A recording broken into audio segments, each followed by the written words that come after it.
To check if your account was hacked in Motorola Signature, first of all, let's open the settings on our device. Next step is to scroll down, and here we need to find the security and privacy.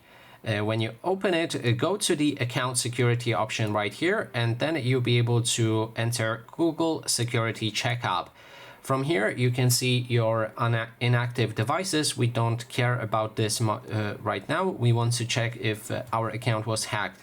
So go to the recent security activity, and that way you'll be able to check activity from the last 28 days.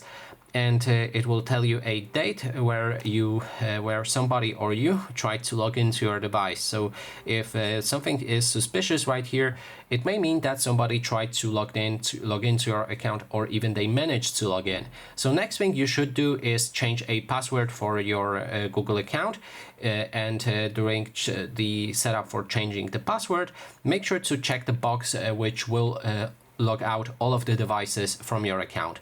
And that is basically everything. Thanks so much for watching.